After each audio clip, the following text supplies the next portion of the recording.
Hey there, Rock Roundtable. We are here. It's a very special episode. We have SHATTERGLASS in front of us, gracing us with their presence to talk about their new release, Sick. So I don't want to waste much time on Beefcake Brad. Who cares about him? Can I have everybody just kind of introduce themselves and tell me what you do in the band? What's up, guys? I'm Donnie J. I'm the bass player in the band. I'm Rob John. I'm the drummer in the band. What's up, everybody? I'm J-Rock, Justin from the band. I play guitar. And J-Rock has all the swag in the band as well. Yeah, promotion, buddy. So I got it from two jobs. We used to be the merch and the guitarist. Yeah. My first question is to be based upon myself. Ron, let me ask you a question. So it's kind of funny on our Facebook page for the podcast, you put something out there saying, hey, my band has a new song coming out. And I was like, who the hell is this guy? You know, because we've gotten other things that have come through and I've listened to them and it's like, oh Christ, you gotta be kidding me. So I'm like, okay, we're gonna check this thing out. And it came out and I was like, whoa. And I thought, well, how is this guy so cool and such a cool band and he's talking to me? So I'm asking you, how the hell did you find us? I do a lot of promotion or research on the internet. Just I went to the radio stations on the internet, and I just found your page, and I just sent out emails to you, man. And you responded. That's awesome. Yeah, that was awesome for you guys to respond. Yeah, thank you guys for responding too. No, I was totally impressed and tried to do research on you guys. I couldn't find a lot out. I found out, you guys are based in Florida. And what I found curious was when I dug deeper, because that's what I do as a aspiring journalist. You guys have been around for a little while too. So how'd you guys meet? I mean, was it something where you put an ad in the paper for a, like a Motley Crue, Metallica thing for a guitarist, or how'd that happen? That's an interesting story. Yeah, it's a long story, really. Ways. Who wants to tell the story? Yeah, I'll let you, J-Rock, tell your side of it. All right, I'll tell my side of it first. So I'm the youngest guy in the band, yes. But he's the baby. So I actually grew up across the street from these two guys, and they probably took care of me when I was in diapers at one point. Gee, thanks, man, showing my age. And then it was actually Ron John that actually gave me my first guitar when I was, I don't know, probably like 14 or 15. I can't even remember. Yeah. And then I picked up music from there, pretty much self-taught myself. Also playing drums, bass guitar, piano, all those things. And, once I started learning music, I immediately had a passion, a desire, oh, I got to do something with this. You know what I mean? Because it just came very natural for me. Mm-hmm. And then over the years, I had my own little bands, punk rock bands with people from school and everything. And then one of these days, lo and behold, I got my neighbors. They got this really cool ass band that they used to play in, Monster Zero. And I was like, oh man, maybe I could try out for them. And so, I was probably 16 years old. And quite old enough. Well, enough to get in the bars yet. Yeah. I was 16 years old. I was like, hey, can I try out? And, they were nice enough to invite me in. And, I tried out and they were impressed. But, like they said, at that age, it's kind of hard to get a 16-year-old into clubs that you're playing at. And then, just moving past some years after being in some more projects on my own side, I found them again. They were in a newly developed band, SHATTERGLASS, and they were looking for a second guitar player at the time. And I was like, whoa, well, I'm not doing anything right now, so why not? Gee, thanks. And so got nothing else to do. It was open. And so I came in. They gave me some songs to learn. I went in, and everything's history from there. Just like that, man. Yeah. Me and Ron have been together for a long time as brothers, and we hooked up with our singer. Actually used to play drums. He decided, oh, I don't want to be a drummer no more. I want to be a singer. And from there, we just formed the band, and that's how it goes. I mean, we've been together for a while. and two, just keep two different bands. just And, keep doing our best stuff we can do, and that's it. Yeah, he didn't want to be the drummer anymore. Why? He wanted to be in the He forefront. wanted to be a front front man. man. He wanted. Don't tell anybody. He wanted all the chicks. You didn't have to say that. We all knew that. So that's cool. You guys got together, got this band going, and from the research I've done, and it's really cool because I look back and I see some different songs you've done in the past. Yep. And they're kick ass. I was just talking to Brad today, and he was like, "God, that Game Face, that just kicks ass." I go, "I know." That's a solid song, guys. I love that. Thanks, song. man. Thank you, Mary. Appreciate it. That actually was written for That was written for CBS CBS Sports. It's on March Madness. Yeah. It's been on the NFL and everything. Our producer has a connection with CBS Sports. Okay. So we wrote that just for that, and it took off. That And is, the next song we got, Me Versus You, is we're working on. It's on the album. yep. Yep, That's the new one. The four tracks. Yeah. That's Game Face number 2. That's what we call it. Game Face. I want to get back to that because I got a Yeah. comment about that song. But Which one? Game Face? Or yeah, Me Versus yeah, You? I do. I have a Yeah. kind of a funny story about. Just give me a second. Okay. I just want to know. So you had this. So that was back in what, 2014? Yeah, I think it was. Yeah, somewhere around there. The years kind of go together now. Yeah. So my question to you is there been a gap between some songs, or do you take some time off, or I mean what?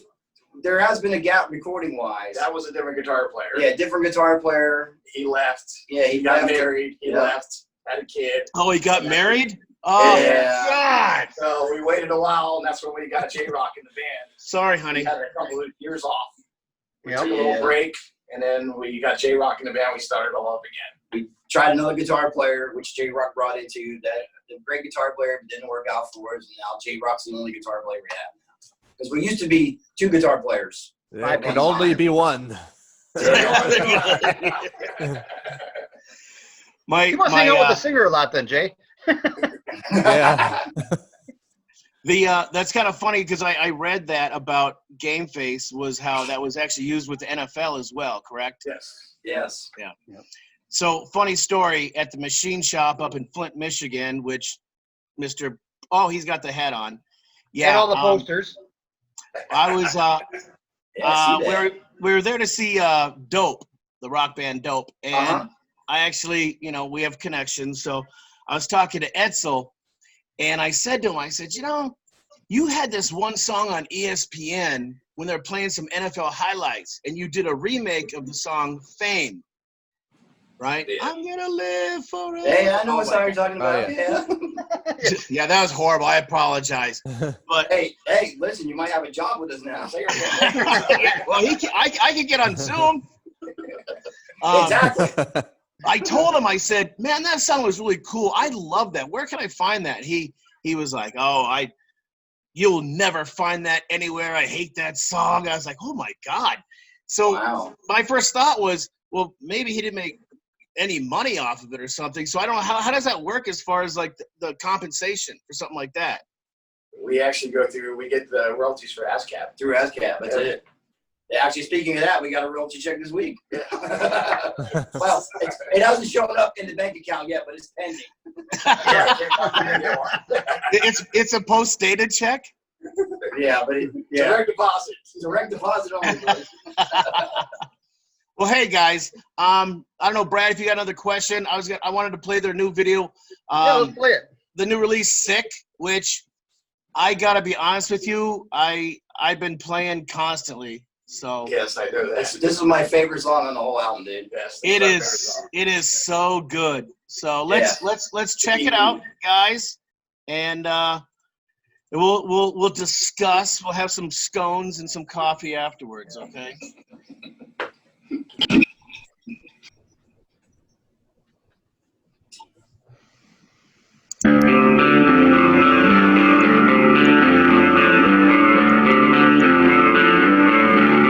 Wake up every morning, that demon's under your bed. You try to ignore him, but he's inside your head. You cry out loud, but nothing is said. You suffer in silence,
Thanks, guys. Glad you guys like it, man. I honestly, we've had people approach us and ask us about doing things with their band, their songs and stuff, and it's very flattering. But we're a few guys. I probably have the best musical taste of any of them. If he likes 1973, Name is like a Shut up! You don't know anything. Shut up. But to be true and honest, it's tough. You know, you want to help people out, but you're like, God, if I can't talk good about this, I'm gonna feel like a dick. This song is so cool, and for me, I had a guy at work. I played it for him. I said, "Look, check this song out," and he starts hearing that riff going, and he goes, God, you just love that Southern kind of rock. And I thought to myself, I don't know if this is more of a Southern kind of rock. For me, it's more of just a stomp, you know? It's just a driving, stomping song. And me, I guess I look at singers affect me in a lot of ways. I can't take Geddy Lee. I will like launch out of my seat to hit search if Rush is on. I'm sorry, I can't do it. I'm there with you, buddy. I'm sorry if I offend anybody. Great bass player. Love him to death. Bass player, but Oh, yeah. But, oh, my God. Nails on a chalkboard. The driving drums and everything. I mean, I was so impressed. I couldn't believe it. I said, holy shit. This guy contacted me. This band kicks ass. Oh, my God. So for me, it's more of a gut feeling and that driving thing. And I found it crazy how, like, it was like 2 minutes before anybody said sick. And I was thinking, what is going on here? And so it's kind of something I talked with Brad about. And I said, what do you think about this song? How would you break this down? Because, all right, look, I feel the stuff, you know, down to my soul, you know, down where I'm talking about. And Brad's way more technical. So I asked Brad about it, and Brad, why don't you talk about what you said to me? I thought that was really cool. Right. So I guess I'm the only real talented guy on our podcast because I actually can play guitar. I got a couple behind me. I got a couple on the walls over here. oh, cool. I used to write music back in the day. Oh God, get over yourself. Yeah, and most music is a cookie cutter format. Yeah. You know, it's got the intro, the verse, the pre-chorus, then the chorus, and then it repeats.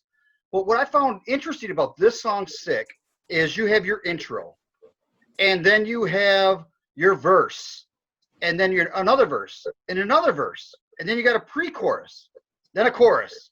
And I don't know coming out of the chorus if that is actually another verse or not when you guys are saying, wake up, stand up, get up. That would be our bridge. That's okay. That's what I was wondering. Well, I felt most of your bridges were actually coming from J-Rock and through that song. And I was like going, wow, you don't see that, you know, because like Kiss, the forward chords. Yeah, we're a forward chord band, buddy. But it's more than that. It's not a cookie cutter style. No, and, it's not. Coming out of the first chorus, you know, it was a very clean guitar, a dirty clean like. And then coming in the second one, there's a little teaser. You can start to hear a little grunge kicking in. And then the third one is just straight up dirty.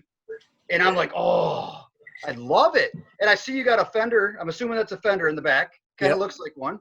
And I didn't picture that sound coming out of a Fender. Well, I wasn't a Fender. Oh, good. You know, so I was like, man, that is so cool. It came out of the Paul Reed Smith. All right. Yeah. Two different PRSs. Yeah, I really liked it. And, you know, and underlying your sound, I'm surprised that J-Rock said this earlier, that there's like a punk rock sound, or he played in a punk rock band. Day. And I really could hear that in that song, Me Versus You, that you guys are doing something for upcoming. I could really hear the punk style on that, and I dig that song. But the song I really like, it is because you guys all pause together. It's that Here I Am. Yes. Oh yeah. Pauses. It's like. Oh, Yeah, we're a band known for stops. Yeah. We love our stops. I love it. And if Brad, have my back on this. What is my biggest thing I talk about? Okay, you're an ass. You're an ass. I tell you all the time. I love the time changes and the breaks and tempo stops in our band. Tempo changes. To me, that's what made Sick so cool, because it was weird, because then it goes into that really melodic kind of a singing, and then I thought, well, it's really, but it just makes it that it's like you're sleeping, you're all warm and cozy, and then someone throws cold water on your face. I mean, it just slaps you in the face, and that's what I love. That's what just it moves me. So, yeah, I thought it was. It's a fantastic song, and you guys, man, you guys are great. Thanks, man. We appreciate it, man. So what do you guys do our best? What do you guys do to test your songs to know that this is a song that you want to share with the world? Like when we do our podcast, I go in the bathroom and I lip sync in the mirror the song, and I'm rocking out. And I get caught all the time, and I feel like an idiot. But what do you guys do? How do you know this is a good song that's going to move? We just play it. Well, if it takes us more than 30 minutes to write the song, it ain't happening. I think that if it involves us getting into a fight while we're writing it, it's not gonna be a good song. If we all don't agree on the song, it doesn't happen. Okay. Yeah, so we were all write very well together. I mean, that's the good thing about this band. We all have an input on the way the songs are written in this band. So everything's equal with this band. Yep. Every part, even the copyrights and everything. That's awesome. And like we said, we don't want to fight about it. If we fight about it, the song's not worth the time. We just fight in the studio with the producer. Yeah. Well, like you guys said, in a land owned by rap, dance, and yeah. That would be Zoog that wrote that. No, it was I was honestly really shocked at how much I liked it, and you see so much out there that is just, as far as I'm concerned, crap, bubblegum, no feeling. When you guys do your stops and you hit those riffs and you hit those chunky, the guitar, Ron John, the drums just kick ass. I mean, they're full, they're big, and it's just kicking your ass. I loved it. So I'm so happy to just talk to you guys, honestly. We're glad to talk to you too, man. Trust me. Definitely. Brad, do you have anything? Do you have anything else you want to, ask for a pair of underwear signed or something? No, I would hang those up with the signs. Okay, they're in the mail. They're on their way. No, the one thing I really appreciate, and I always talk about this in our podcast, is from playing guitar, I never really appreciated the melody, the bass, the drums, and you guys definitely have that power. Yeah, well, the brother thing helps a lot. The thing helps, the twins thing helps. Bass drums go together like this. Pretty much, I can copy anything he does on his bass drum. It's just the way we were raised and the way it is. I mean, I used to be a guitar player too, but then I figured bass players are cooler. I have got drunk with more bass players than guitars. I can say that. Exactly. That's all. Bass and drums go together, not guitar and drums. Of course, we don't have the front man here today, but looking at J-Rock there, he must pull a lot of tail because he looks so sweet, Oh, no, don't let him fool you, all right? Don't let him fool you. Nah, it's not true. No, I'm actually married too, and I have 2 boys. Yeah, married here too. Yeah. I'll edit all of that out. Make sure you get that. Hey guys, well listen, I'm gonna stop this here, and I just want to say thank you again, SHATTERGLASS. You guys are a great band. Please keep it up. I'm gonna do everything I can. Plan on it, man. And when you can start touring again, I guarantee you, Mr. Beefcake Brad can get you into the Machine Shop in Flint, which there's so many great metal bands have played there. I've been there and had my eardrums blasted out too many times. What'd you say? Look forward to seeing you guys, man. Same here, buddy. I appreciate it, guys. I'm looking forward to getting out of the house again, Yeah, that makes 2 As of you us. see, he's the only one by himself. All right, you guys take care, man. You too, bro. Stay in touch, man. All right, cool.